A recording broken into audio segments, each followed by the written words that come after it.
Most illogical.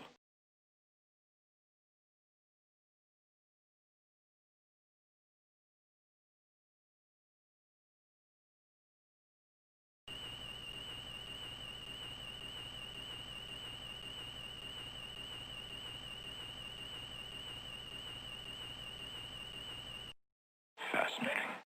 I am nomad. I am nomad. I am nomad.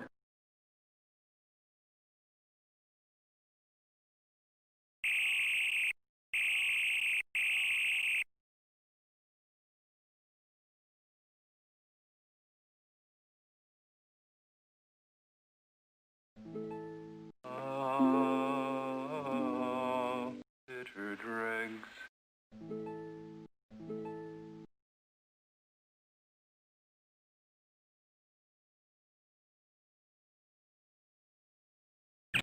Stand by to beam up.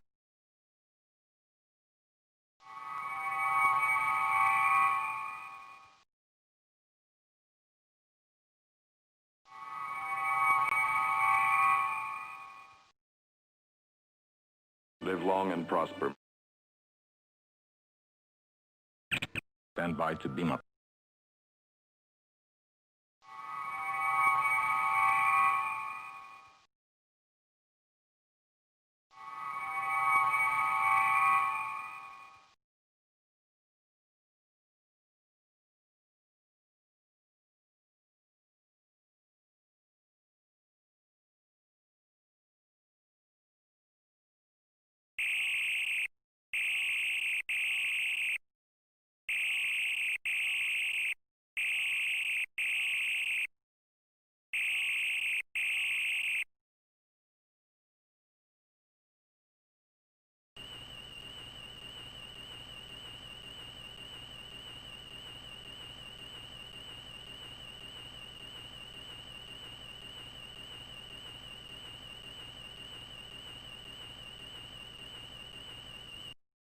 Most illogical.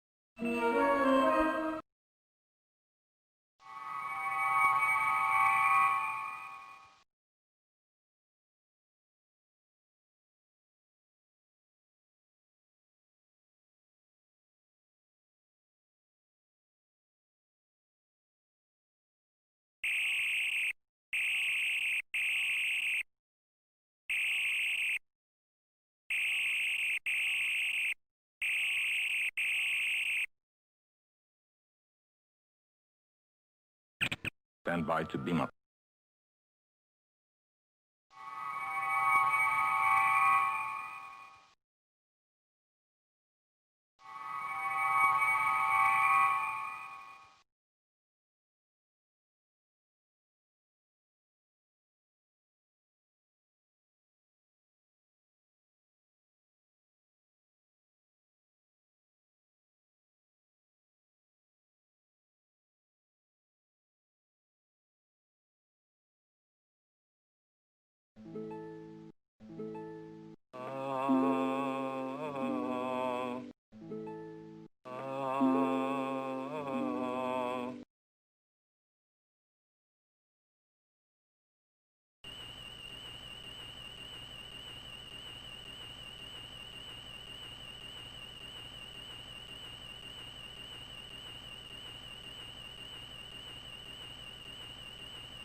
Pain!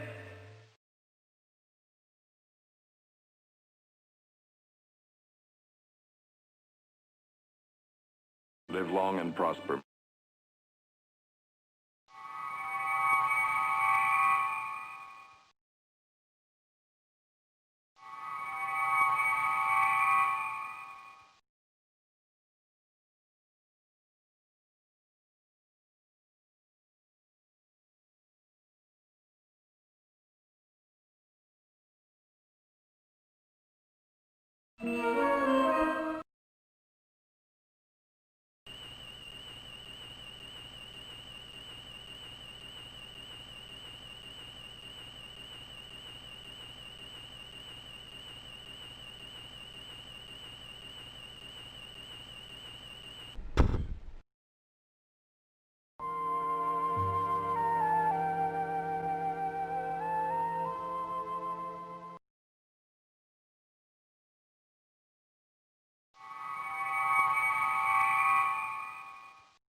Fascinating. I am nomad. I am nomad. I am nomad.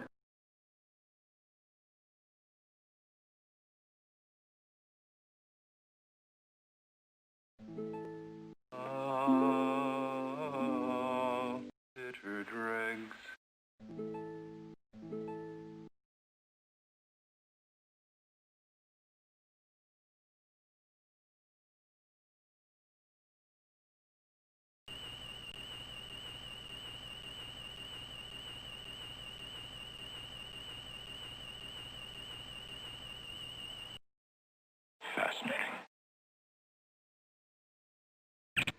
Stand by to beam up.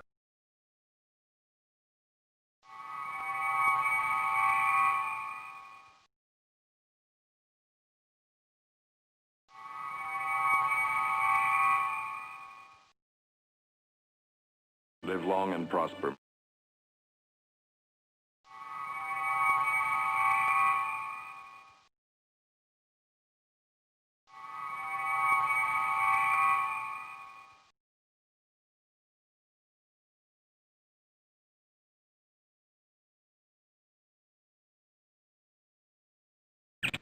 Stand by to beam up.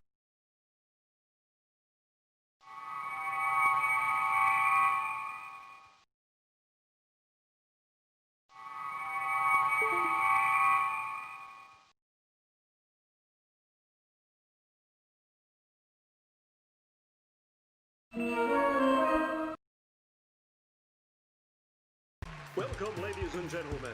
Coming to you live in Technicolor from the beautiful Hollywood Hills, California.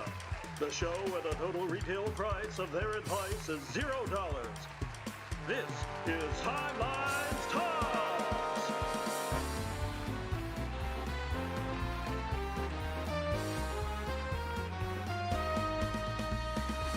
Featuring guest musical performers, Metallica frontman, oh my, it's Stars and Garter. Also featuring, hey buddy, you're a tier 9. Look out, it's Automaton 2000. And now, from Spreadsheet City, here's your host, Captain Idol.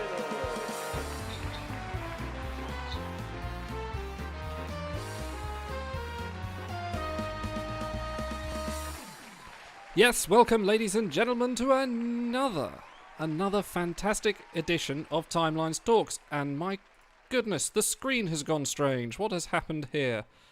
Hang on a second. I've lost I like things how on... you said fantastic. There we go. We haven't established that, and also we're no longer the premium exclusive #1 stream. How could this happen? I am astounded as you are. Apparently, there is a rival group now. There is the Mirror Timelines Talks. They're out there with maybe slightly more beard than we have because we've got a fair amount of beer going. But yes, we are the premium, the exclusive, the worldwide fantastic hit to talk about. Star Trek Timelines. Welcome, and I'm joined, as always, by my fantastic, my illustrious, my beautiful co-hosts, Automaton 2000 and Stars and Garters. Welcome, gentlemen. I was inches away from complimenting you on a smooth introduction. I should have known better. Oh, I was nearly there if OBS hadn't have just sort of gone, no, I can't find your Discord stream. There it is. Oh, there it is.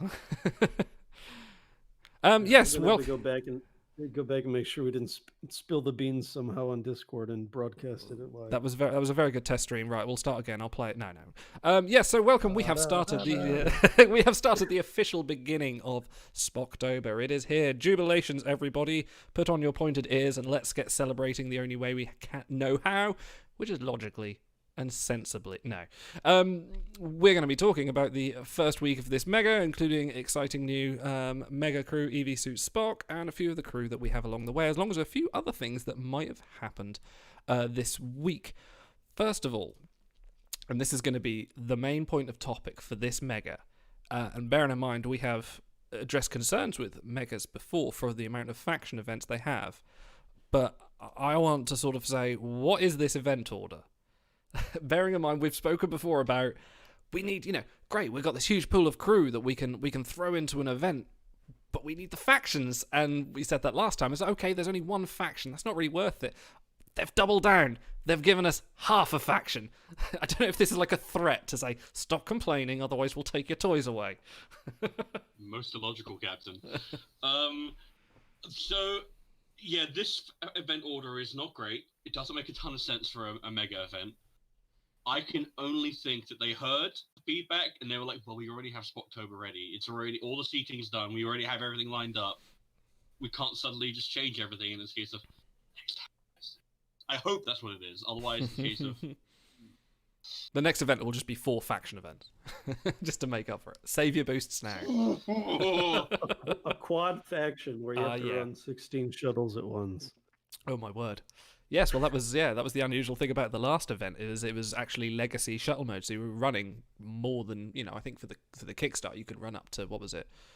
30 odd 10. shuttles. Yeah, 10 shuttles there apiece. There were 10 per faction. Yeah, so 30 I believe shuttles. that's called a Googleplex of factions, yes. So we have kicking off this week. There is the faction galaxy. It's then followed by a galaxy skirmish, and then a galaxy. And if you weren't sick of spending your crons by then, we then have a skirmish. So having essentially three galaxies in a row, where you're going to need to bash all your crons out to try and rank, and then have a skirmish after that, which is the one you want to spend your crons on. It's challenging. It's challenging to think about how. Because I love the point about megas is I love to see what events are coming up so I can plan things, so I can actually have a go, right, I'm going to do this here, this there, this there. But this one's a challenging one, definitely.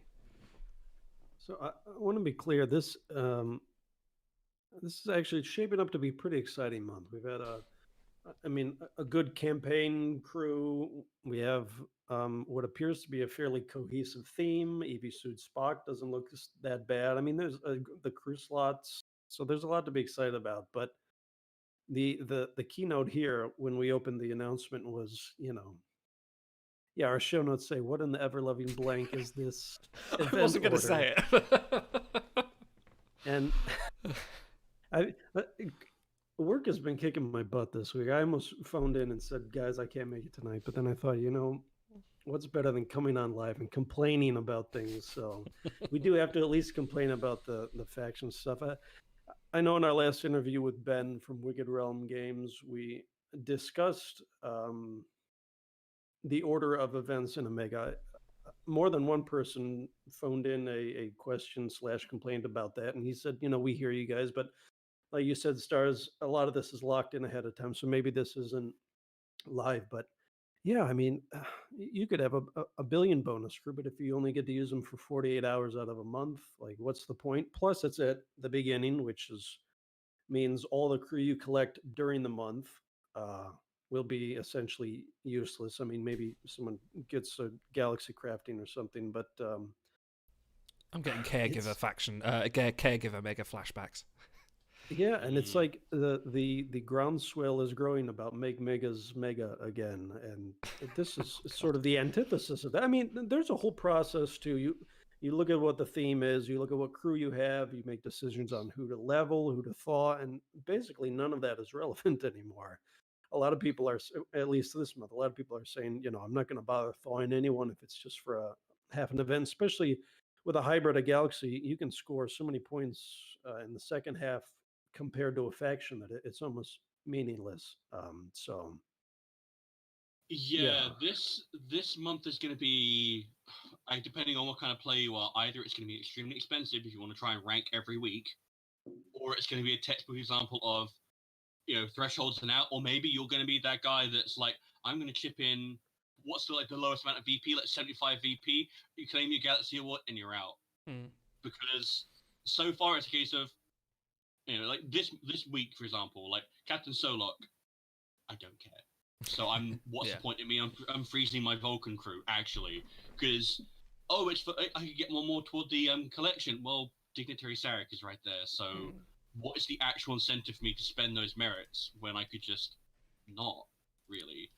A little bit further upside and downside to this is 3 of the 4 weeks you will be provided with a 4th copy of the Purple Crew from the community rewards from the Galaxy portion of the event. So people who are struggling with crew slots, which we'll get to shortly, this helps them out a little bit. I mean, and if you include the campaign Purple Citation this month, your crew slot issue should be alleviated. Of course, the downside of that is if you like pulling those 390 recap packs at the end, get a grab bag of everyone, chances are you're only going to get one purple drop that helps you, and all the rest will be, you're hoping for someone that you don't have from a behold or something. So I don't know if that's a good thing or bad thing. I think probably VIP 0 player, low spending player would appreciate the free 4/4s, but in terms of anticipation and crew acquisition and how we allocate our resources and stuff, that sort of duds it a little bit. Yeah, because I think we were looking at it and we're thinking, okay, so what kind of event crew are actually going to be useful for us to recommend in this type of thing? Because of Well, there are a few that we could sort of like point at as saying these are useful, I guess, but in the end, the only one you actually want to worry about leveling up if you aren't like me and you don't level up all your crew, just level up EV Suit Spock. Like, you're going to get him 4 out of 5. He's going to be doing the majority of your crafting in all of these galaxies if you're going to be participating.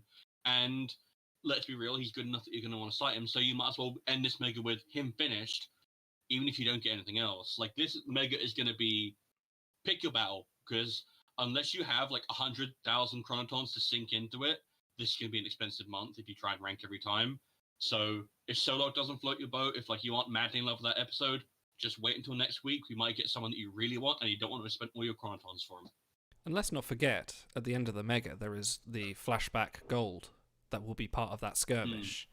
So that could be someone you actually do need a star for, but you've already spent all these chronotons getting these crew. You've got a 1 of 5, and you're thinking, I won't do the recaps now, or VIP 0. I'm going to be sort of stocking up a bit more. Like, that's going to be something to take into account for. So it's an interesting combination of. Win for the VIP zeros, because yes, for the people who don't spend as much more than the say the monthly in the campaign, it's definitely a win-win, because like you said, you're going to get at least 3 4 4s. I really like the idea of picking your battles, though. In fact, maybe that's consistent with the mega theme. It's about logically and consistently choosing your battles. That's it. We've unlocked the secret. That's the actual reason why it's structured like this. Factions, illogical. Ben's like, oh crap, there goes my next hidden message. No, but I can't count the number of players I've seen join the game. They're excited. They get into the flow of things. And then they're like, I can't keep up with ranking in events. I get a gold every week. I can't keep up with it. I'm like, well, maybe you're not supposed to. Don't. Pick and choose your battles. Hopefully, if we get those rejiggered threshold and ranked rewards early next year, that was hinted at, maybe that would make it more worth it to say, okay, this week I want to go top 200 instead of that being a total wasteland, and you only get 200 more dead lithium or whatever it is. So something like that, I think, would help guide people to pick their own battles and help avoid that burnout of, I must rank 1500 every week. No, you don't. No, plenty of people I can't understand how people do it. We're having that a 1 of 5 crew on your roster, and just have that keep going up and up and up, and thinking, right, I've got to buy more crew slots and more crew slots. Instead, do it like me, unpack loads of packs and fill your crew slots up that way. That's much better. We here at Timeline Talks do not condone Captain Lyle's pack opening addiction. We do not condone it. Don't do packs, kids. Speaking of things that Ben might have spoken about last time on our stream, and thank you, Ben, for joining us here on chat. He says, Stars, you've solved his ridiculous puzzle. He spoke briefly about updated collections coming in the future, and as described on the announcement post, which came out post-show, they said, maybe a mirror collection. That was never a confirmed mirror collection, but I think the fact that it was mentioned is a possibility that we might be getting the mirror collection. The other option, and Otto, you've got an alternative theory. I just want to say, hold on a minute. You put on our detective data hat and pipe, and put on Geordie Dr. LaForge's terrible acting. There are a few breadcrumbs here. The most obvious being EV Suit Spock. And I went back and looked. In April of this year, we had EV Suit Non. Recently in August, we had a triple EV Suit event to Paul, Phlox, and Tucker. Now we are up to 10 crew, I think, with the name EV Suit in their name. We also have a simulated Hawk. There may be 1 or 2 other that I'm forgetting. We are getting to the point where you could do an EV Suit collection. It just seems odd timing for them to all be falling out of the big tumbler of crew that they spin every week, all at the same time. So a size of 10, 11, 12 says to me vanity. If it's mirror, which I think is up to 46 crew, maybe that's a stat booster. So I think either way is looking like fun. More collections is always a good thing. So absolutely, and especially if it's a mirror collection, that's giving a lot of relevance to crew that otherwise you really wouldn't want to pick. Like, there's a lot of Command Sec 2 skillers that are like legacy, like Mirror Reed, Mirror Landry, Mirror whatever. And it's like, these Mirror are all Cisco, Mirror Archer. There's a lot of them. if you can look at them and go, well, they're terrible, but they're worth maxing out, that's like a value add. Whereas if it was an EV Suit collection, I would like that, especially if it was maybe a more interesting one, like Holodeck Enthusiast, where maybe you get a crew at the end of it, like maybe you get like EV Suit Picard or EV Suit. Cool. But in the end, it's a case of I think the Mirror Collection would be the most sense. It would give the most value to existing crew. But either way, I think would be cool. I love getting new collections. It's one of my favorite parts of the game, really. Interestingly, Extreme Customizer in chat says, anyone catch the fact that this week is kind of slanted towards Mirror Universe, and this week is also the anniversary of Mirror Mirror. Hope we get that Mirror Collection to go with it. Because it was hinted in the announcement, so I didn't actually know it was the anniversary of Mirror Mirror, which is a fantastic original series episode. That is interesting. Yeah. Too spooky.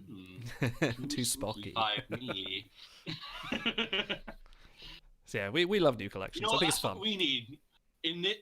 So I know this is probably jumping the gun a little bit, but I'm a massive Halloween freak. If we don't get like a Spooktober event at the end of it, I'd be really unhappy. I want like everyone with silly beards and like, cartoon hats. Oh, Ben, God, yeah. I know you're still listening because we haven't gone on too many tangents yet. There was that pack you did, that spooky Halloween pack or whatever. It was about a year ago with Protomorphosis Riker was the new crew, and you could buy 5 packs or $5 or whatever. Bring that back for Halloween, please. That was like, if you're gonna do a recap, recap discounted pack or whatever on a Friday, throw that one out there because that is pretty good Halloween material. Protomorphosis Troy, please. That pack wasn't even that like amazing. Like, the crew in it were like okay, but they weren't amazing. But it was just a lot of fun. It was like a Halloween grab bag type thing, and I think that a bit more of that to. You don't have to go all out and do an event maybe or whatever, but something to just commemorate it because it feels like fun. It just adds a little bit of life and Spock to the everyday. Do you say life and Spock or life and Spark? Did you slide in a Spock reference there? Does he just sneak it in? I'm retroactively deciding that yes, that's exactly what I did. Thank you. Thank you for noticing.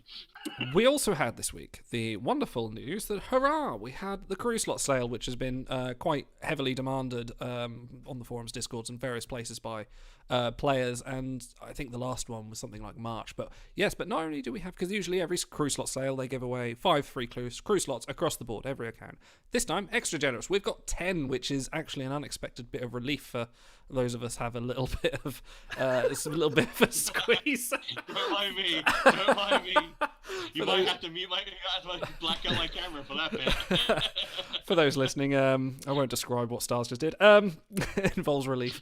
Wow, that makes it sound way worse. Thank you. But yes, we also have the crew slot sale, and we have 10 free slots. So that has returned, and I believe it's about a week. Correct me if I'm wrong. So if you it's until the 13th. I think. If you need to spend a lithium for crew slots, if this is what you've been waiting for, go nuts. It's there now. And they've expanded the amount. Yes.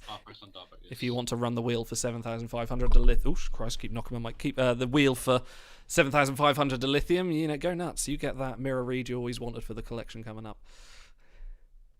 Now, I think this has been the longest time since they started half-price slot sales between this one and the last one. So, the 10 slots is certainly welcomed, appreciated, generous, but it's also, I think, been the longest time between sales. So it's nice to be able to do that. And a big screw you to whoever at DB decided to release Kira last week in a 6-pack, get me down to 17 dilithium, and then have a slot sale the next week.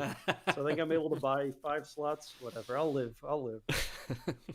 Well, not only that, so sandwiching a screw slot sale in between. So new number 2 Voyager, I can't remember metrics, and then recaps at the end for people who want to do that. It's going to be dilithium intensive as well as chronoton intensive if you go into that. I mean, you see the marketing straight away, don't you? We get that, here's tons of dilithium and all here's little pieces of dilithium. And by the way, here's a crew slot. And yeah, I understand. That makes sense.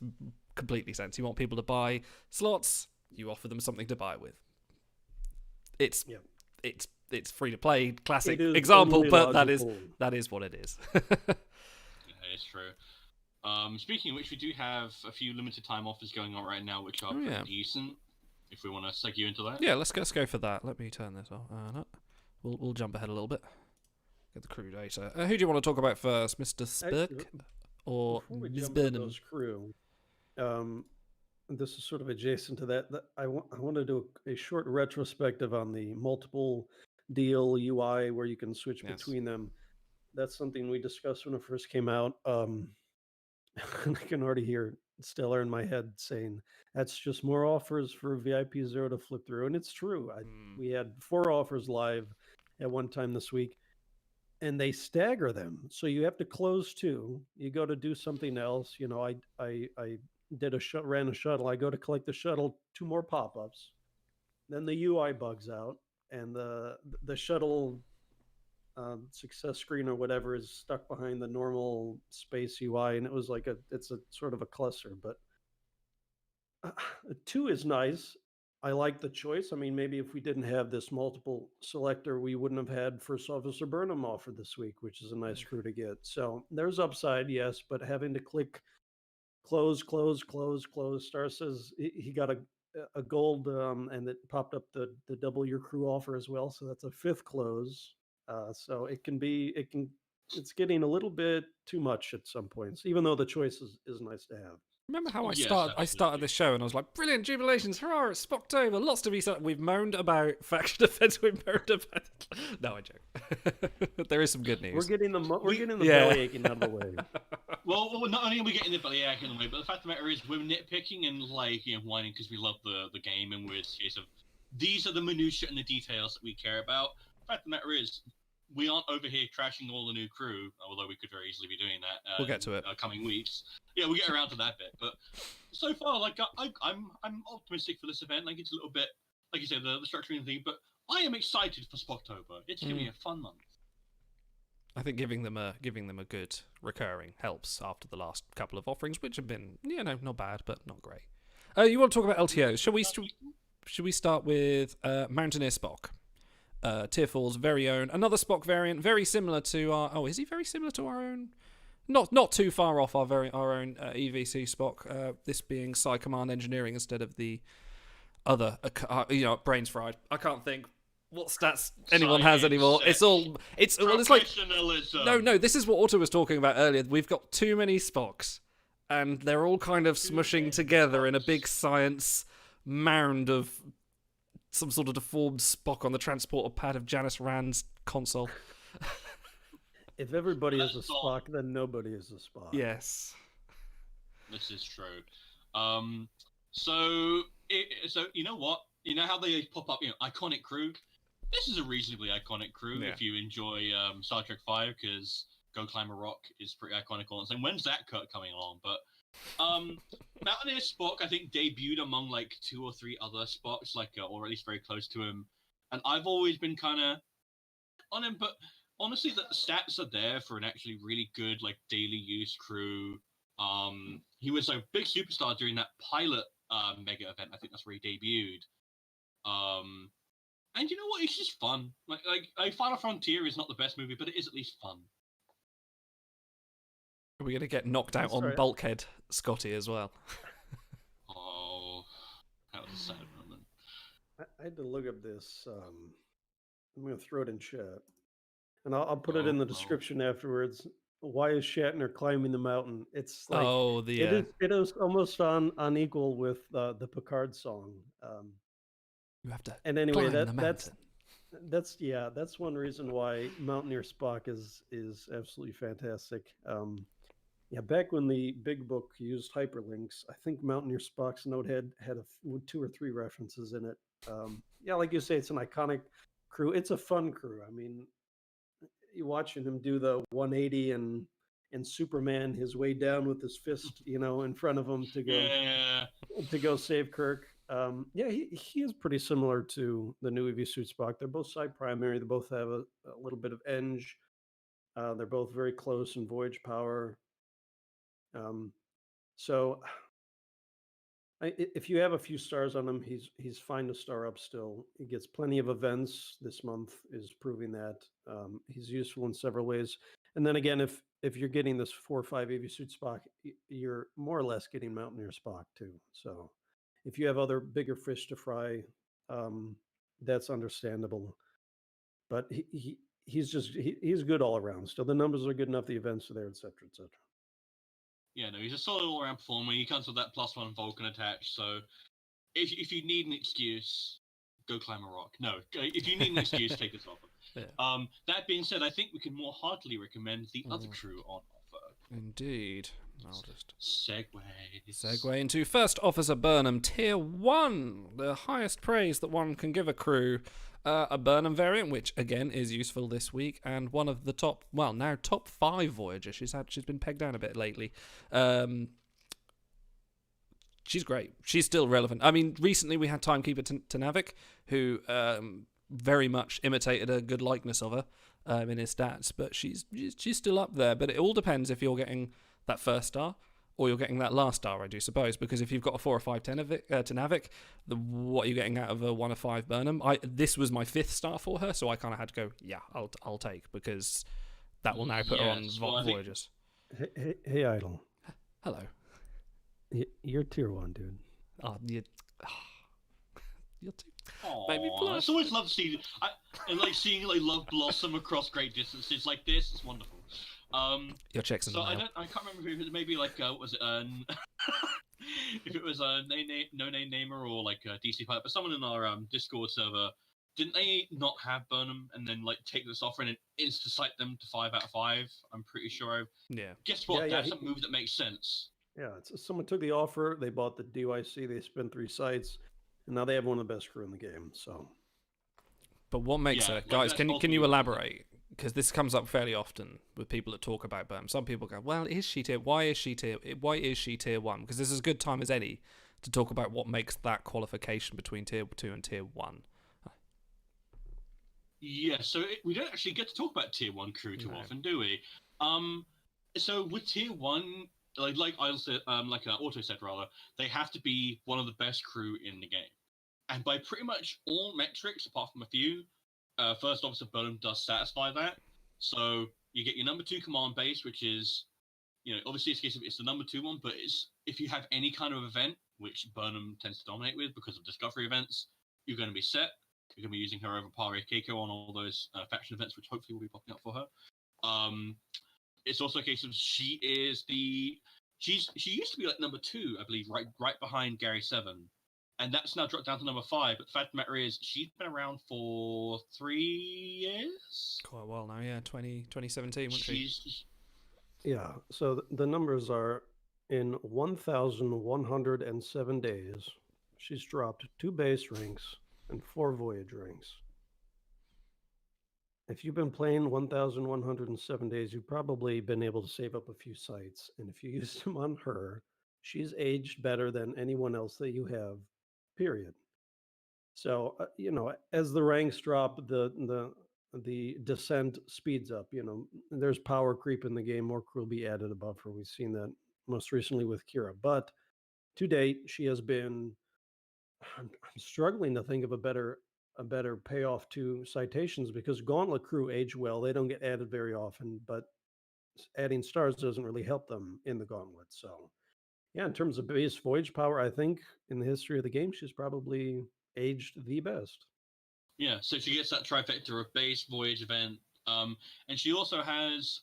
It's not an amazing shift ability. I believe it's 8 seconds, 400% damage. I think it's 10 seconds, but yeah, it's triggerless damage. So yeah, triggerless damage, which back then was a lot more uncommon.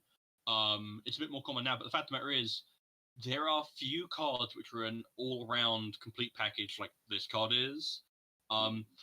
So this is going to be a bit of a tangent. I find it really funny that this is like the best Burnham in the game, considering the fact that story-wise, this is the worst Burnham. Because she's the most traumatized, the most emotionally compromised, the least skilled, and the worst of all the Burnhams in storyline, but in game, perfect. And she is in jail in one variant, so maybe that's worse. No, but she's reflecting then, isn't she? She's like, actually, I did wrong. But I think if they want to top it, if they want to say, right, we need another Burnham to top this Burnham, and just give him the same stats, but just braided Burnham from the season 3 promotion pictures or any of that's the one I want to top her. But that's just me. You stop talking about your fan fiction, man. I'm getting there. It's halfway. I've got a draft. I'd like you guys to review it. It's not too erotic. No, anyway, carry on. The counterpoint to our praise now. EV Suit Burnham is pretty close in command base, and she may be in a collection soon. So if you're one of the ones that say, voyages will sort themselves out, I'd rather chase event crew. Well, there's another one who may or may not be getting a collection. We know nothing. We do know nothing. This isn't some sort of cryptically veiled hint. This is just like, hang on, we've seen a lot of EV Suit crew dropping lately and just kind of connecting the dots that might not be there. In the background, Ben's just like, crap, we need to put an EV Suit collection now. Yeah, in the end, it's a case of, we are Merry Men Troy, and we are firing our arrows, and some of the time we hit the target, other times we hit data in the chest. So, it varies.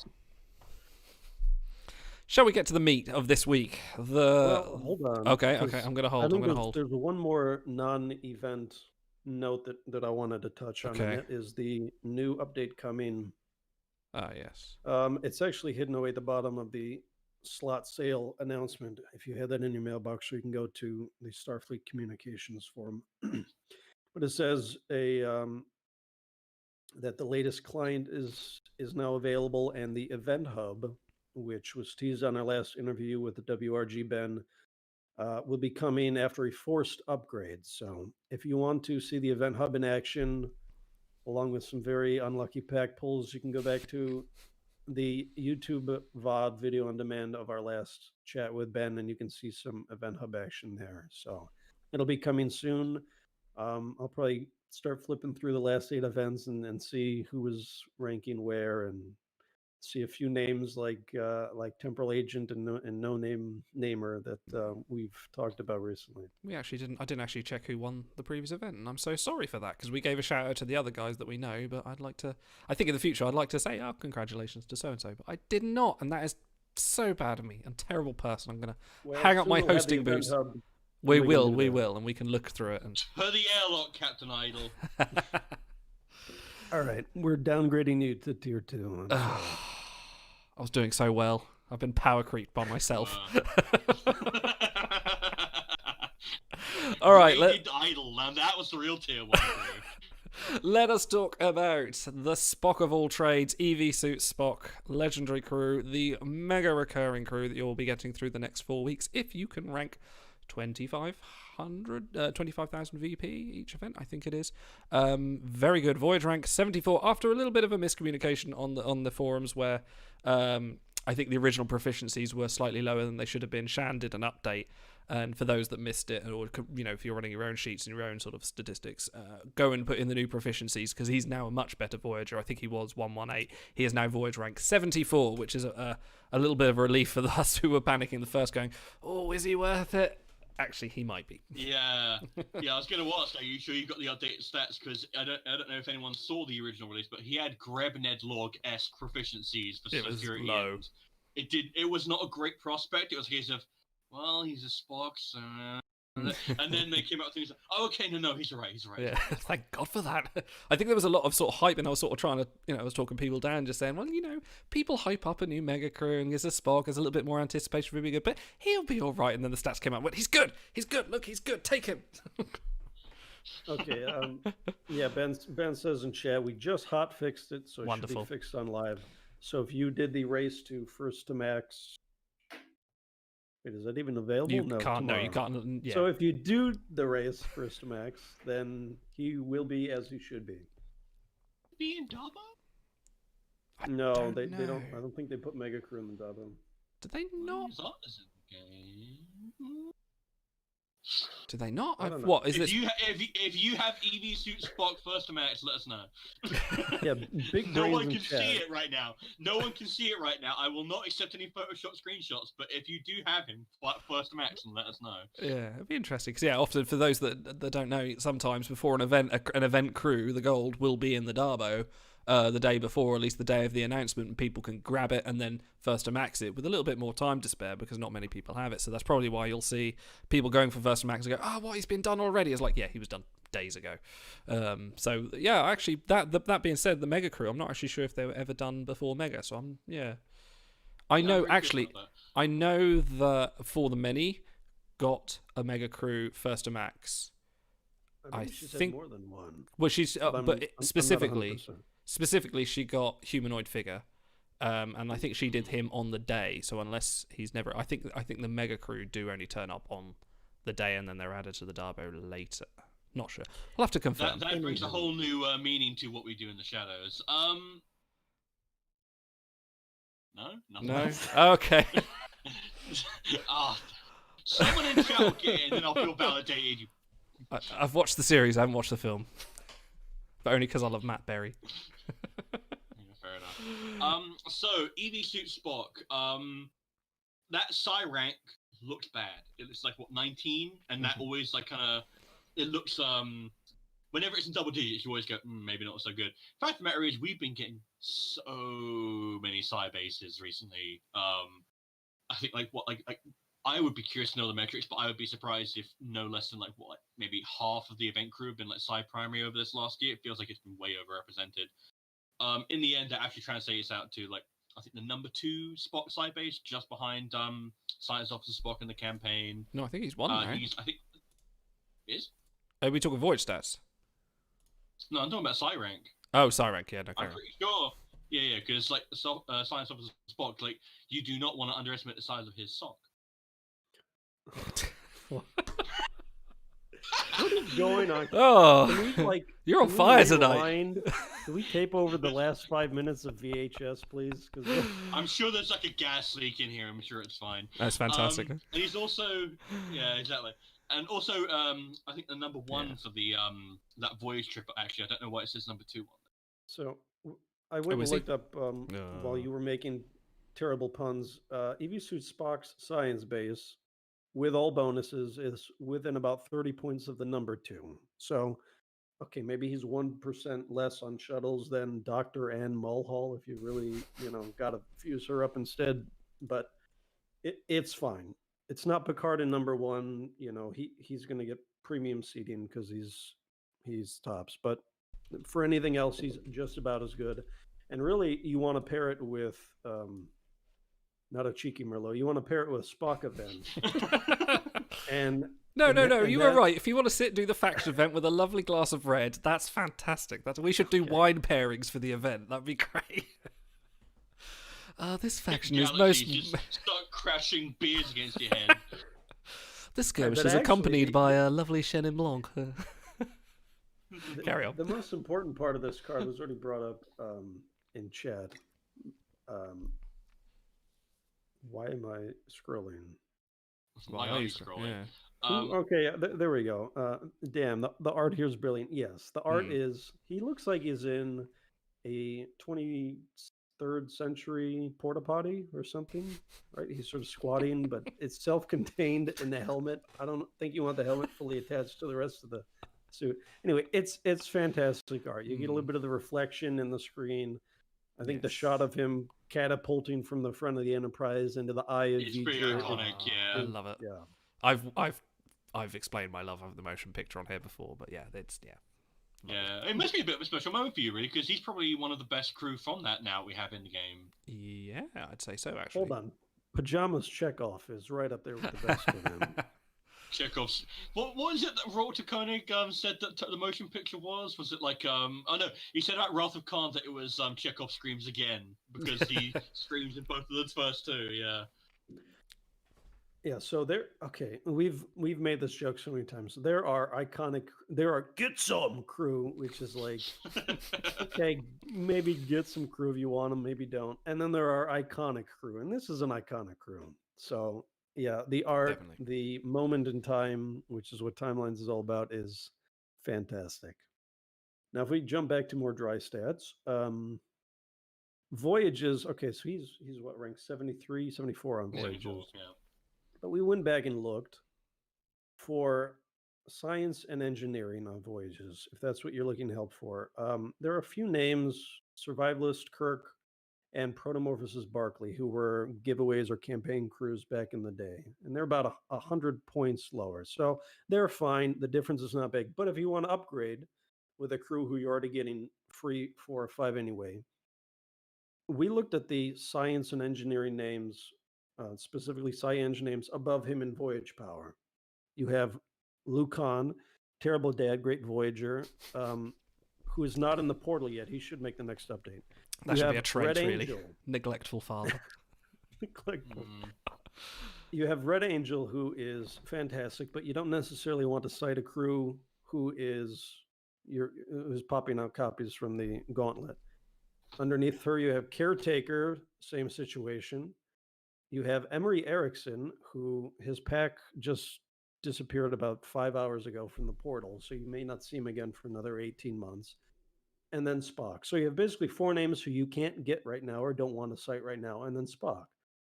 So, the Voyage powers, whatever. He's not Kira number 2 from last week. But if you want to get excited about him on your voyages, I think there's reason to be. Because the Sci-Eng names above him, even though it's not the most uncommon pairing out there, they're not very accessible, and the Spock is. So I think in terms of, do you want to cite him? I probably won't write off, but I might be the only one who doesn't. So Stars, talk to everyone, tell them why they need to cite him day one. Well, so here's the thing, isn't it? It's a case of, I don't know if anyone else has been banking that Star Trek Day citation, but I did. This is a really attractive proposition because this is +1 Vulcan. As you say, he's the number 5 N-Psi Voyager and one of the most accessible ones. And it's a case of, this is the kind of crew where I look at these stats and I look at this combination, this niche he has, and I'm like, in a year, he's going to have dropped a few places, and we're going to be going, should he go down a tier? And everyone is going to say, he makes all these voyages, he's like a cornerstone of my roster, he's going to be amazing. And that's because N-Psi is easy to make up from different pairings, odd jobs. Look, I've got a ton of Sec-Eng, I've got Sci-Med, and you make it up that way. But if you want to directly target pairings, Sci-Eng is one you don't think of because it is so common. This is a really good one to make as a cornerstone of your roster. And it's rare that you're going to get +1 Vulcan, this event count, and all the other miscellaneous little attributes and positives from a crew. You said odd job, and I'm just picturing you guys in metal-brimmed hats. Got some statues to break. So, well, what about you two guys? Is this a day one citation for you? I'm mulling the idea of recaps because I haven't done it for a while, and I want to, and I kind of a little bit of stream entertainment. We'll see what the other crew are like. We probably have a 50-50 picture because we have Amanda, we have Solok, so we know what they look like stat-wise, and then we have 3 purples, so you're going to get 4 of. Yeah, I mean it's one of the things I do recaps for honor, for the stream, for fun. So we'll see if the rest of the crew, even though it's got fun, yes.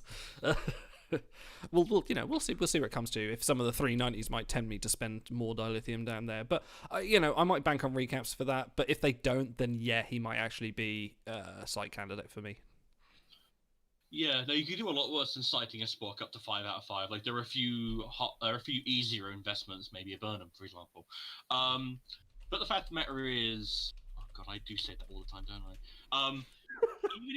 Even if you hold off on citing him immediately, he will still be useful in all of these galaxies for crafting. I've broken you for the rest of the show now, haven't I? Back to the matter.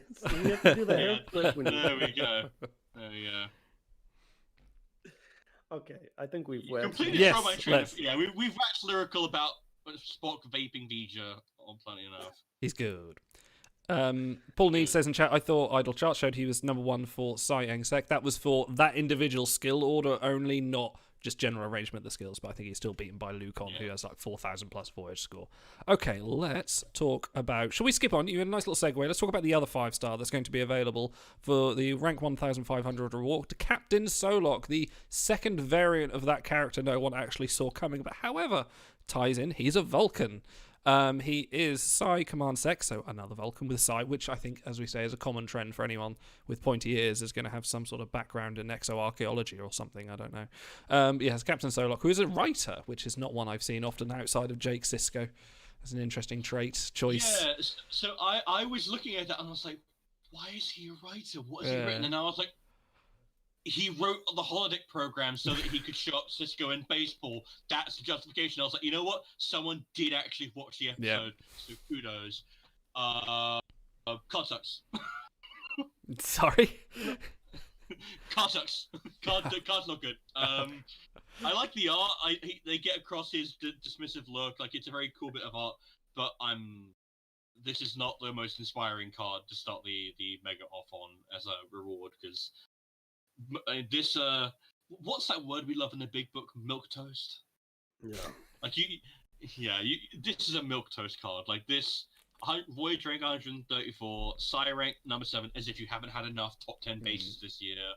+1 Vulcan, but guess what? We're in the middle of Spocktober. There's going to be easier to obtain ones. It's a no from me, especially for a faction galaxy. I would rather hold off and wait, see what comes next week.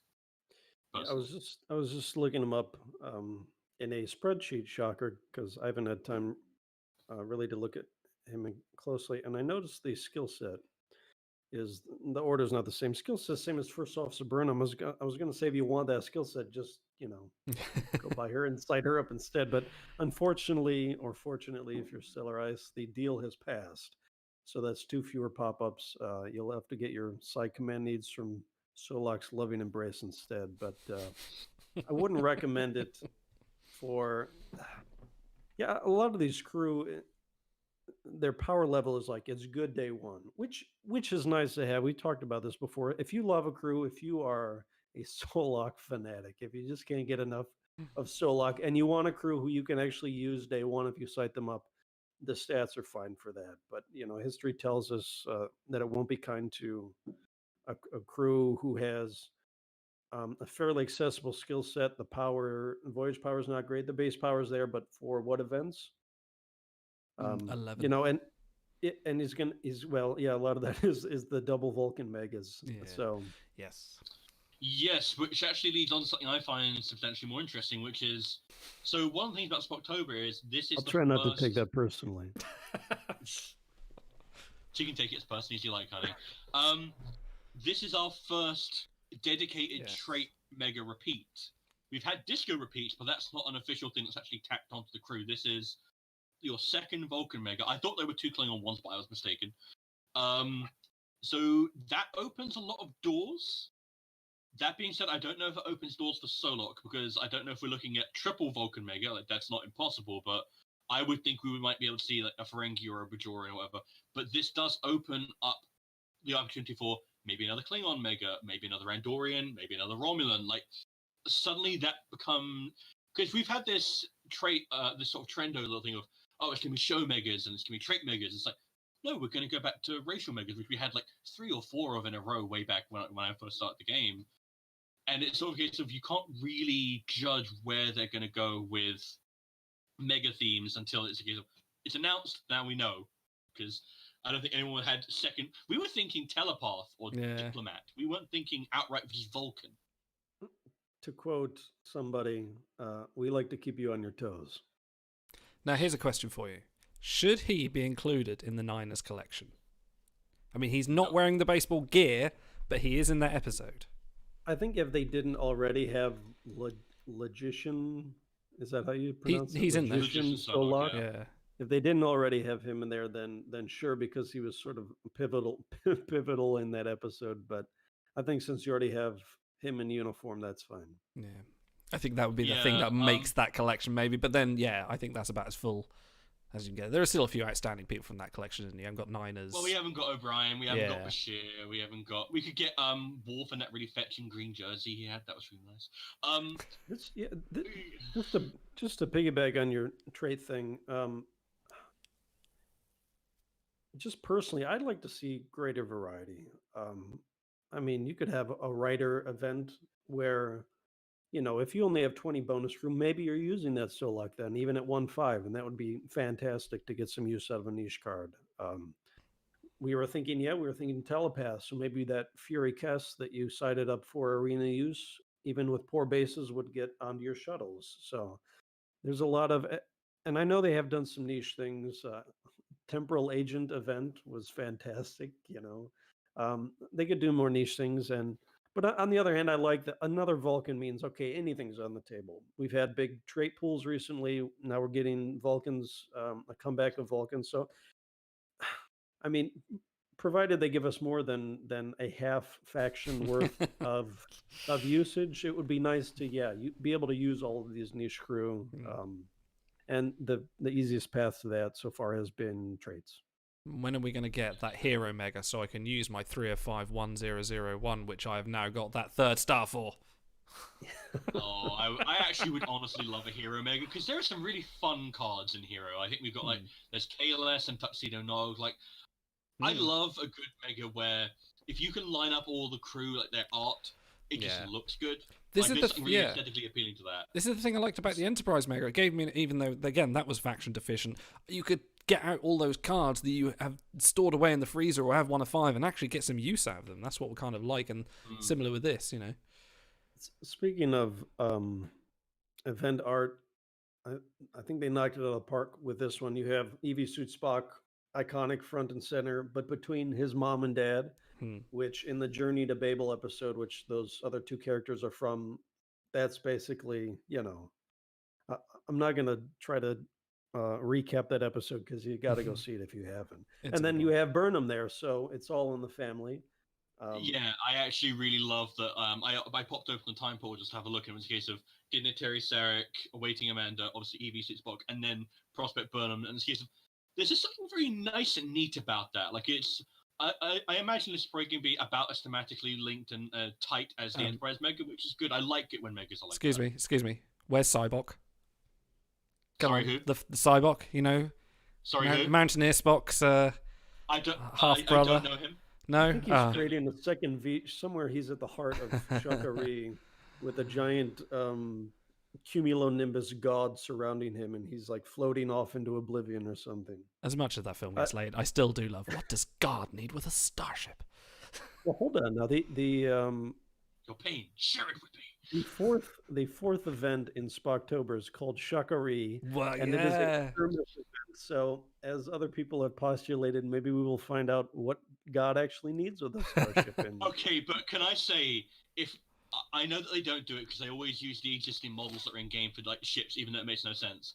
I would love it if you do the Shakari event, and at the end of it, it's just the giant cowardly lion Shakari face, and you're fighting that. I would love that. I'd go cargo over that event. With a boss fight, couldn't you? God's face versus the green hand. Yeah, there you go. That's clamped on. Okay, so just to put a capstone on Solok, since I said no tangents today, guys. What happened? You happened. I never tangent. Just to put a capstone on Solok, Emperor Ellis, our reporter in the field and chat, says Solok also wrote a paper when Cisco was with him at the Academy. There you go. Oh yeah, about the over-emotionality of humanity. So Wicked Realm Games, who are notorious and famous for getting every trait detail correct and doing their homework, obviously did the deep dive on Solok's Academy career to pull Ryder out. So. And remember, folks, Will Riker is a trill. Will Riker what? Will Riker 1-star card is a trill. Okay, right. Anyway, let's move. Okay, go on. Before we move on from Solok, so in the context of the episode, I'm sure everyone's seen it because it's a really iconic episode. So Solok, who is this like respected veteran Vulcan captain, he's worked his way up through the ranks from the Academy. He's like equivalent to Cisco. He's gotten the Christopher Pike Medal of Valor, and he has enough time during the middle of the Dominion War to write baseball programs for his Vulcan crew, who I imagine he had to sell on. Like, how did he sell that to his Vulcan crew? I really want to rub this human's nose in it. Isn't that really emotional, sir? Yes. But It actually, is it's logical, calisthenics. you see. Wait, so what if he already had a baseball holoprogram template on his ship, and he just did a few short modifications to it? Are you saying that all of his crew we just walked in on him doing that and we're like, sure, we'll join in. We're Vulcans, we love baseball. Don't look! You never know. What are you doing? Not writing baseball programs. Oh, porn. Making holographic porn. That's embarrassing for a Vulcan. Are you aping human culture? No, not at all. Never. No, porn. Oh, the hottest part of that episode. And go watch Journey to Babel if you're missing that reference. Okay, let's take a journey of our own out of this conversation and talk about Dignitary Sarek, your 4 of 4 crew you will get this week 4, essentially, without having to pull any packs. He is a diplomat. He is a Vulcan. He is Dip Psi and Med. For a super rare, he actually looks pretty impressive. I love this card. Like, you know how we were talking a few weeks ago about Corby and about how, oh, this is a really iconic crew, he's got good stats. I absolutely love this version of Sarek. Like, this is Mark Leonard at, like, his first appearance, I think, in Star Trek. I'm not sure if this or Bounce to Terra came first. Journey of Babel is what, early season 2? Like, I think so, yeah. But like Mark Leonard is like one of the most amazing actors. Like, you go and watch some interviews with him. Between him and Leonard Nimoy, they basically invented Vulcan culture as we know it in Star Trek. Really talented actor. First actor, I think, to play a Vulcan, a Romulan, and a Klingon, because he was the first. Are there many who have done that? I don't think there are, but he's the one. He was the first. Yeah, still the first and the only. Because he's the TMP Klingon that you first see. I think we have him in the game as Captain Barak or whatever his name is. And I love this card because it's a case of, if you're like, you know, just starting out on a new roster, this is a really useful card. He's got a decent dip base, got a good voyage rank, a bit of Psi, a bit of medic, a bit of everything. 2 collections, which is like, that's enduring value even if you've been playing the game for 3 years. Like, Vulcan and Diplomat only recently got expanded, so +2 for free is amazing. And I just love the art. I love that weird shield design they had for the TOS, like, costume design. I love this card. I love him. You know, you really undercut me here, because I was gonna. You hadn't mentioned the art yet. I was gonna say, like a poor marksman, you keep missing the target. It is the most. It is the chest mosaic, the extended V-neck, whatever the heck you want to call it, that he's wearing, and even though he doesn't quick change like his wife Amanda, I guess he's out of that shirt when he's laying in the sickbay bed at the end. So at least he scores 2 costumes in that episode rather than 1. But even the 1 would be fantastic. Yeah, no, I actually honestly think I'm pretty sure that shirt looks better than it did in the show. I'm sure they must have tied it up and made it look a little bit less like it was just sequins sewed onto a shirt. Always better in Somewhere out pixels. there, I love him. Somewhere out there, there's a Sarek paint by numbers book, and they have like a bunch of tiny little squares, and they numbered 1 through 50, and the artist, you know, took his colored pencils and filled in Sarek's shirt. Yeah. Just crying while he did it. And blue line here, an orange line here, and we're done. Yeah.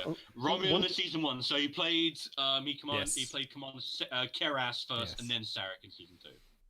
I haven't looked at his stats very closely, but if memory serves, he is the 6th crew who is a Vulcan and a diplomat, and those are the 2 big stat boosters that have been expanded, the collections, and so it being not only a purple, but a purple you can get 4 copies of, you must rank. You know, if you care about events and your shuttles, this crew will help. You know, boost your collections there. If you care about voyages, the collections boost you there. So, you know, you may not find vanities to be the bee's knees, but 2 stat boosting collections in a purple that you get for very low cost. I know we talked about conserving our chronotons, but you can finish that. Most players outside of the 6-month range of play can finish that in just the faction half. So at least the faction is good for something in this mega. Exactly. Like I was going to say, so I haven't got anything to share about my ult this week because I haven't really been playing it that much. I've been getting all ready for Spocktober. But I was actually really tempted to go for this Sarek on that account because on that ult, he is going to make a world of difference on all respects. One also thing that kind of struck me is, so we have a little, you know, there's a few Vulcans with Med, there's plenty with Dip and Psi in command, a few with Sec. I was having a look at Vulcan engineering, and it's a case of, one other thing about EV Suit Spock was that I think he's the number 2 base overall, and I think there's 3 or 4 Vulcans with it total. It's not a very common thing, and it's a case of, are Vulcans just not very good architects? They not like building things. They like to think and pontificate and philosophize, but building stuff, fuck that. Have you seen their starships? It's a long thing with a circle around. It's like, yeah, fuck it. Yeah. What sense does that make? It is logical. Don't question the logic of that logic. It is logical. Okay, so what would I'm sorry, tangent time. What would Vulcan ship separation look like? Would it be like? Would it just like? Again, apologies to Okay, podcast so- listeners. There is another a quite inappropriate graphic motion there, as Auto did with his hand. So, Well, I'm gonna have to rate this one 18. They're going to be picturing the Vulcan kiss from Joan Yeah, Mason, not what he no. actually did. Think Vulcan like, Starship. Yeah, Sarek's great. Sarek is It just great. came to me too. I wasn't even trying to go there. It just their starship design is that inspiring. You thought of Vulcan starships and you just couldn't help yourself. Sarek's great. Let's talk very quickly. Maybe all that repressed sexuality does come out in other ways. It does. It you comes know? out through us. Prospect Michael Burnham. Mind meld and we don't even know it. All right, hold on. Do a proper Burnham introduction so I can hit the timestamp of this mark and they can miss all the other nonsense that came before. Okay, let's start. Ready for 3, 2. And the super rare ranked reward this week is Prospect Michael Burnham. We shan't talk too much about her because she's been in the game for quite some time, but she is still quite the stunner from season 1 of Disco. And as Stars, you aptly said, yes, I didn't even clock this, but yeah, she is the 4th member of the family in this lineup this week. Psyang Dip. So we've got a lot of Psy, so much Psy this week. So if you're short on Psy, which you shouldn't be, fill your boots. Yeah, so she's been around for a little while, and a lot of people are probably going to have a confusion with Graduation Day Burnham because they're very very close together in terms of that timeline. I'm not even sure I've got the right art on screen, so I'm just hoping that's right. You do, because Graduation Burnham has like the white cloak with the gold collar and the more of a bowl cut to that side. I know. This Burnham she's decent, but I kind of think that for what you actually use Burnhams for, which is mostly events, Graduation Day has a bit of an edge because I think she's still one of the top Psy-Eng base pairs. I'm not quite sure. I haven't looked at the Force Soccer in a while. She's dropped out the top Voyage 50 prospect, and she's good. Burnham's always have enduring value, but it's a case of she's one of the less useful variations on her. Yeah, so I'm looking at when you talk about Burnham, the one thing that comes to mind is, and if you'll pardon the aside, I try not to make this a big book show. But we've looked at Prospect Michael Burnham every so often, and it's a case of, so we bumped her down a tier in February, and then again in May, and then we wanted to look at her this month, and we're like, oh yeah, she could probably stand to move down. And I'm like, well, she's overdue for her every quarterly bump down in value, and it really is because when she debuted early on and a couple of years ago, she was great for voyages, and you didn't get an influx of golds every week whose power was hundreds of points better even at 1.5.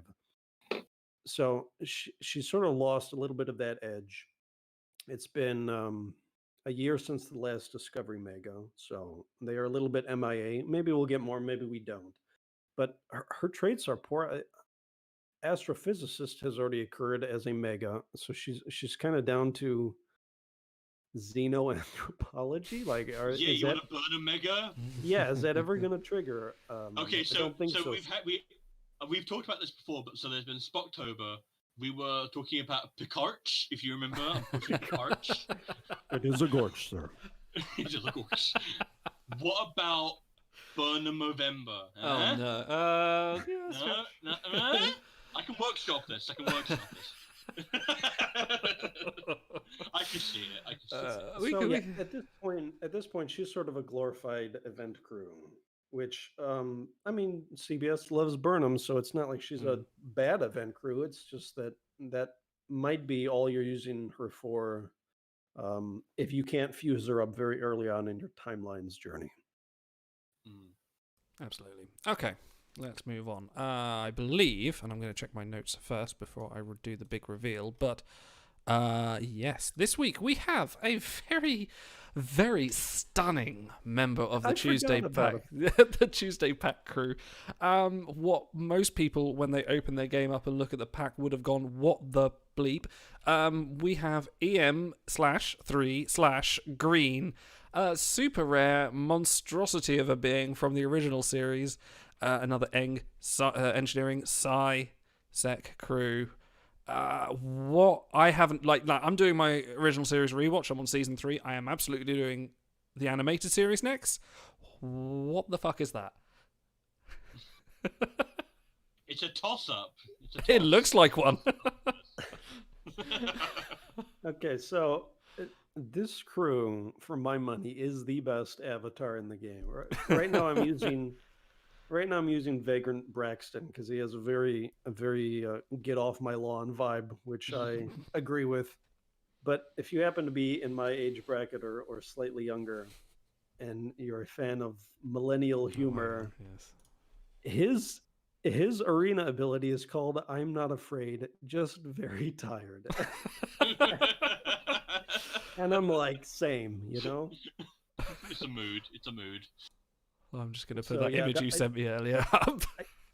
Yeah, Good. Stars mocked it up. I think the only more millennial is if we could work in a joke about killing ourselves too. So, yeah, that would be on your screen now. Thank you, Stars and Garden. You're very welcome. I contribute nothing but the highest quality content. To The best memes in the business. Is the best memes as they are. Yes. There we go. For podcast listeners, it is the well-known meme. Guess I'll die then with green. What the hell is his name? EM3 Green. Green 3. Yeah. He looks like what another character has just expelled from himself. He is the Gorch.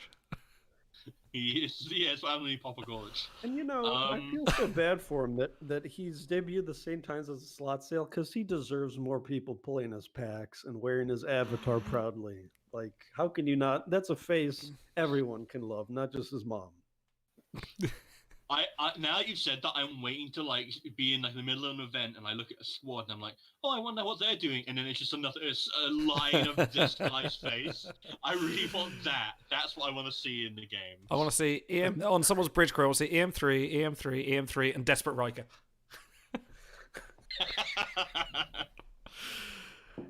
I'm not afraid, just very tired. How are we looking stats-wise then? I think he's a bit of a wet blanket. He does have jury rigger, doesn't he? Does it matter?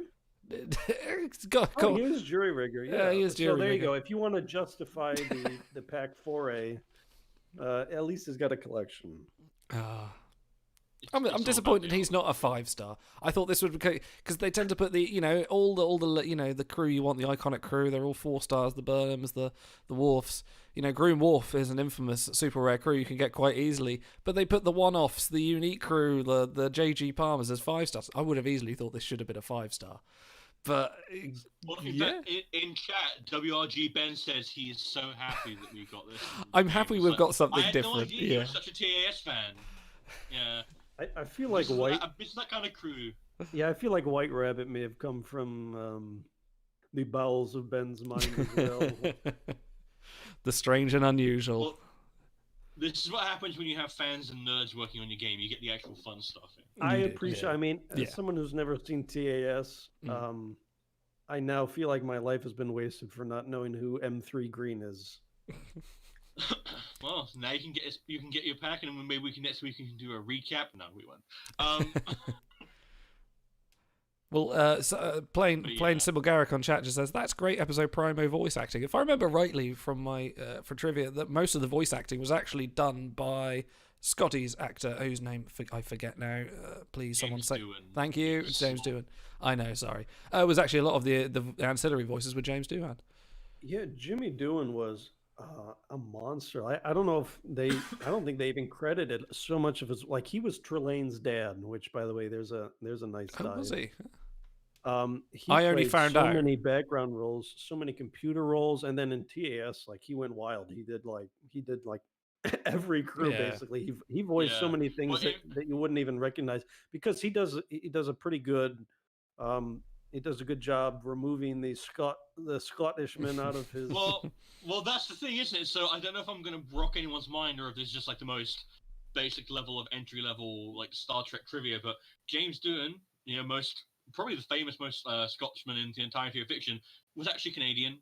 A bit of a baller actually. I think there's a story about him slaloming a plane between telephone poles during the war. Yeah. Like, guy's an absolute hero. If you want to look up his life story, Definitely. But amazing voice actor as well. And speaking of Trelane earlier, I only just found out, and this is only because of my rewatch, Trelane and Koloth are the same actor. That blew my mind. I never even put the two and two together. I was just like, what? Clearly, you pay a lot of attention to what it says, considering he trots that out every single time. On those crew times, so. It's usually one of my moments when I've absconded to the toilet. Okay. On to tier 3 for Captain Idle. Clear the way.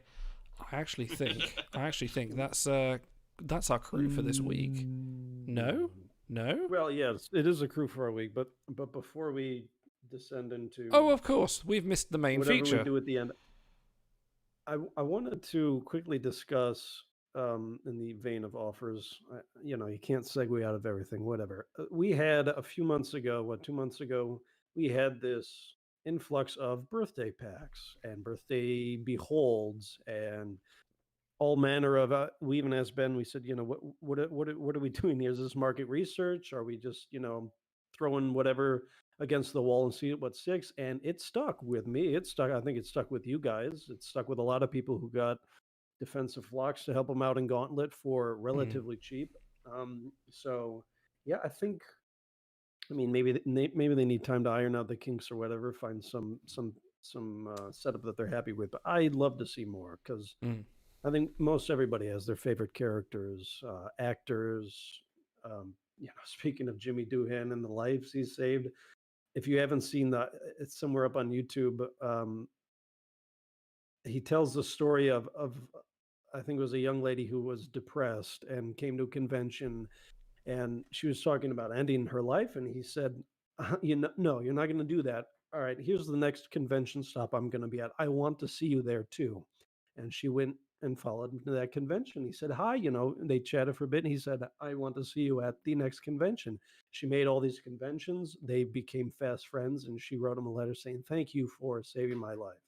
So people have, a big connection with the actors, whether they've met them at conventions or otherwise. So I think it's a great way to throw out an easy theme with characters that, some people like characters in games, some people like the actors. Either way, there's a little bit of something for everyone. So I think it's good variety. I would love to see him come back. Yeah, no, absolutely. I definitely agree. And I think part of the reason maybe we've seen the sort of slowdown on was because they had that first one, which was, pay a certain amount differently and you just get the gold. And then they were experimenting with the other two, where it was a case of they had 4-star crew in there. And it's a case of, well, this is a bit weird. This is a bit of a downgrade. So I wouldn't be surprised if they may be looking at how many people pulled on each pack and then working on, okay, which one, what's the best price point for this? Or maybe they're just waiting for enough birthdays to line up where crew actually have 3 gold variants, because not every main cast character has had them. I think Ezri has only got the one, for example. Like if you want to do a Nagol Deboa birthday pack, you'd have a pick of 1 gold and 2 purples essentially. It's not great. So it's possible they're just waiting to fill out crew slots, something like that. But I would definitely love to see them return. Absolutely. They could also find a character actor with 2 golds and debut a new one in there. There's really not a limit on the creativity. So. They did that with the campaign with throwing a Scrooge in out of nowhere. So I would definitely be cool with seeing a brand new spanking gold like that. That'd be cool. Definitely. Speaking of conventions, this Star Trek convention is actually planned for 2021, and it's actually happening on my birthday, so I'm quite tempted to go. So if you guys turn up, we'll do this live. Yourself, man. If World War III hasn't happened by then you'll have to report back. Hey, I'm going to do it live there. We're going to have a live show. Yeah, I'll get a table set up. We'll do it. I'll get some printouts. We're talking about it. Okay, we've actually negative Nancy. We've actually forgotten something. We actually forgot something on show notes. Stars, you wanted to talk about, and this is the last thing for tonight. We've actually gone over a little bit than we were intended to, but should we talk about some of the crew you can unfreeze for this wonderful event? We actually had a huge section on our show notes, and we just completely missed. So if you are going to participate in this half faction, there is some crew that you might be interested in retrieving from your freezer. Stars, if you would like to take us through this delectable roster of emotionless beings. Well, so this is the funny thing, isn't it? It's always, I think it shows up most prominently in the Romulan one, but you look at Vulcans, especially, I was looking through these, a lot of these people aren't even Vulcan. A lot of these people are just like, well, that's not a Vulcan. And with Romulan, that Romulan Mega was hilarious. I think maybe one crew out of 8 was actually a Romulan. The rest were all in disguise. So these are sort of your top unfreezes for your faction, the one half faction we get. So if you really want to participate and get like a bit of a leg up before that galaxy portion, these are your best picks. So for command, you're looking at Young T'Pau or Logician Solok, if you were lucky enough to snag him out of his 6-pack, I believe he was in. Fugitive Spock, who was campaign crew, I think about, like 6 months ago? The other Spock campaign crew. He's your best Psi-based 4-star crew. Assimilated Tuvok is your best sec. That's a bit of a hoss for card. I remember using him tons in Arena when he was new. Katra McCoy is your med leader by quite a large amount. Like, there's not a lot of Vulcan med on offer, like I mentioned previously, so he's one of the easiest options to unfreeze.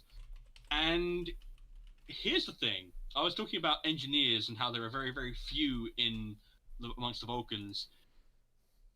If you don't have Laborer Spock, who is the #1 Vulcan engineering, and if you don't want to sight up EV Suit Spock, then probably one of your best options will actually be a 3-star crew, Ensign Vorik. And that was when it sort of struck me, there are no Vulcan engineers. There are none.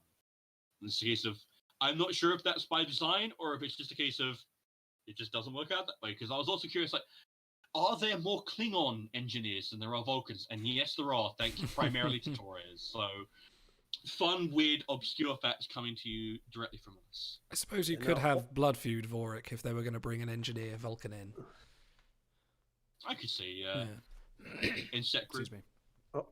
All of the crew on your screen now, with the exception of those 2 command crew, because they're sort of right next to each other, all of those crew have a 100 or more point lead over the next best super rare option. So if you're thinking, all right, it's just a half faction, I won't need them for the rest of the month, I'm not going to spend a whole lot of merits, I would pick one of these names. Maybe someone like Troy or Tuvok, who's a little more likely to get another event in a short time frame than someone like Solok or T'Pau. But either way, these are all crew that have a pretty big lead over your next best super rare options. Yeah, it's a case of, if there were more factions in here, we'd probably do a bit more of a deep dive and say, hey, these are ones who can target these pairs, and I would probably go with a 5-star crew as well. But fact of the matter is, you're probably going to be using EV Suit Spock, whoever's currently on the roster, and if you have any of these guys frozen, unfreeze them. But Cool. Well, that was a very The more good you show. know. The more you know. Wonderful facts about Vulcans. We'll have more Vulcan facts coming up the rest of this week. Stay tuned. No, good show. I can't even talk anymore. Fucking hell. do we want to do Beholder Meat before we go? Do we want to do? Yes, let's do that. Let's actually have some structure to our thoughts here. Let's turn off the Vulcans and turn on the Beholder That's Meat. why he asked. Yeah, I love this. Save thing. me! Come on. I got it for the show, basically. Yeah. Hold on. If you guys didn't join us last week, first of all, show us what you have there, Stars. Yes. I think it's a Playmates tricorder from TNG. I think that's the... So this is our substitute for having actual sound effects for the Beholder Meter. Sorry. All right, we ready? We are ready. Go for it. Pull We're up. and Go. go. Okay. Oh. Don't worry about it. It's fine. There it is. Right. Okay. We have Harcourt Fenton Mud. 0 stars. We have Changeling Founder at 3 stars. We have Koloth, Trelane Impersonator Extraordinaire at 0 stars. By the way, it is Harcourt Fenton Mud. What have you been up to? This is an unfair one, really, isn't it? This is A little bit unfair. Pick Founder. Get her off your roster, freeze her. Well, Hold on, brutal Get her out diplomat. there. brutal diplomat. Uh, Yeah, she is. Yeah. Yeah, There you if you go, need help with the diplomat collection, I mean, I wouldn't necessarily skip Koloth. He's a fantastic Voyager, even though his skill set isn't. I mean, he's Trelane's actor. How much more value can you squeeze into one card? Also tiny, if you look at the art there. I think they had to He's balance got that it Age with of a Sail sword. Wolf going on, yeah. The art may not necessarily. I can probably change that. Anyway, okay. Let's spin again. Let's find something a bit more talkative. Give me the sound. Yes. Da-da-da-da, and go. I think it's not quite triggering the gain. Okay, let's go. 2-star Anne Mulhall. 0 stars Augment O'Brien. 0 stars. Recent event piece Leonardo da Vinci. And again, I think that's another easy one. You know, I was just dumping on Anne Mulhall, and here she comes partially fused. So. Right. Well, I don't know how you can keep on dumping on Anne Mulhall. Aren't you the resident Diana Muldaur fan? Yeah, there's a lot of soft lens involved with this crew, that's for sure. Yeah. Yeah, it's nice as it would be to have that big base number on your screen and another star there. I think the other two are just too good to pass up, especially Augment O'Brien is probably my favorite 2-skiller in the game. He's got the Vanity collection, I think, as well as Jury Rigger. He's got really fantastic traits. He is probably the only 2-skiller that I take into the gauntlet because he has that second edge to knock off the Caretaker. He gets 45% from time to time. I think within the last week, he's at a 45% gauntlet. And then, you know, if you want to wax lyrical about Leo to make it the 3rd week in a row, go ahead, Stars.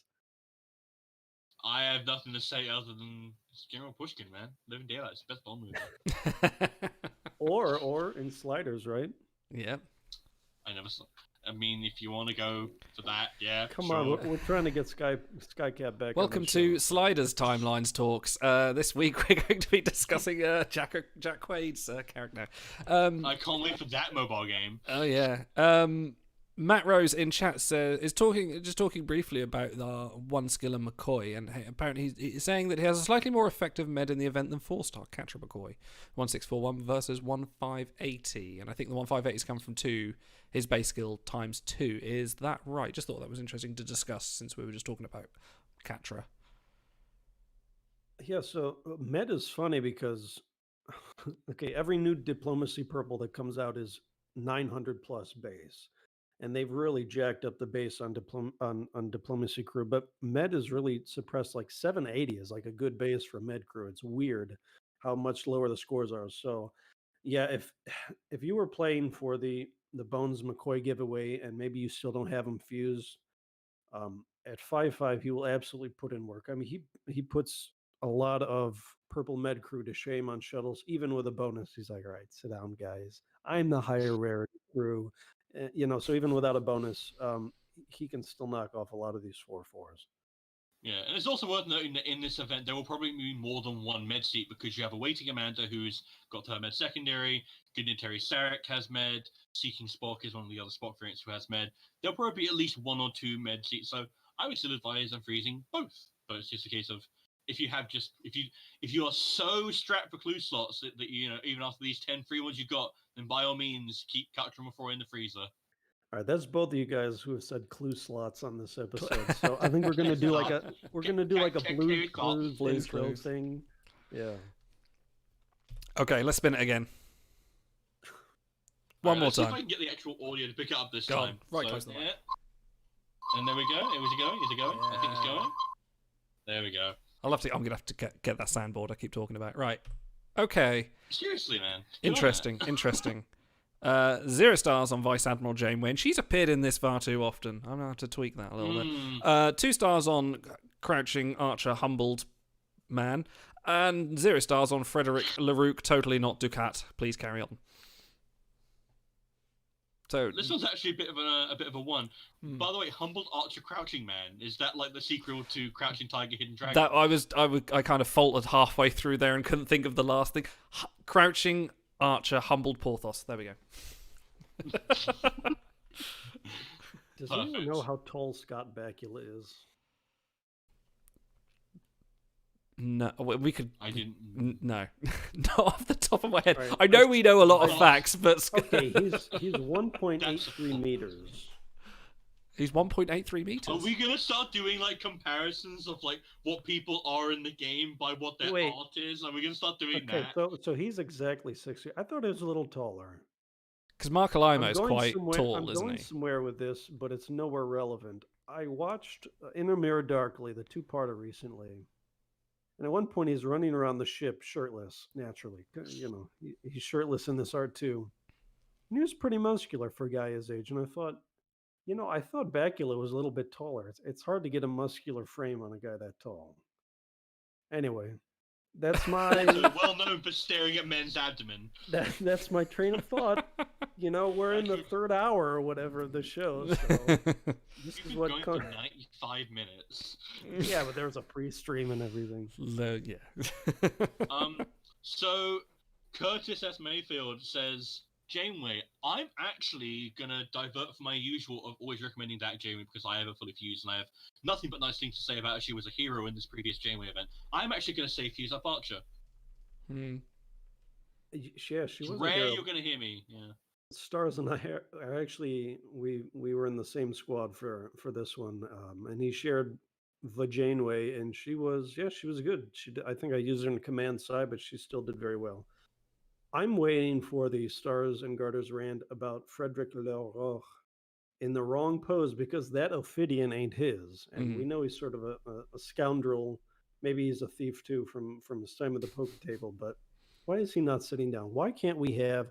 If Obrist can have, a giant terminal he can stand in front of, where's our poker table? We've literally got an example of a man sitting down. Yeah. There's literally a man sitting down right there. Yeah. Right next to him. Well, we also have Interface Barkley, who's like sitting in a chair as well, so it's like kind of a bit odd. But yeah, I'm actually gonna like there's two ways you can go about this. There's the route of if you haven't got the crew to cite, then you can't cite them. So take any new crew that you actually want in a behold over starring up. Alternatively, the VIP zero way of always star up a crew because that way you get the full amount of their power. Humbled Archer is good enough that I could definitely see taking the star over going for unfused Janeway. I could see that. We are all VIP zero on this blessed day. Take Archer. He's great. On this holiest of days. VIP zero. Yeah, now that we're drowning in free crew slots, Why not go for Larouk? Cite the crew you love. That's not where I was going with it. Oh, you've convinced me. That's where I'm going. Okay. So, I know, like, Auto keeps on stumping for, like, when I went on that 5-minute rant about how he's still got the wrong art. Can we not talk for a moment about how when, a Data comes in to do the poker game with him and he basically takes the shirts off their backs, he spanks them so hard. But, there's that bit where, like, he speaks a bit of French. No, seriously, because he walks out with, like, I think he's got one of their vests on because he's gotten all their money. Yeah, completely it's swiped just your from a choice poker. of imagery for that scene is provocative.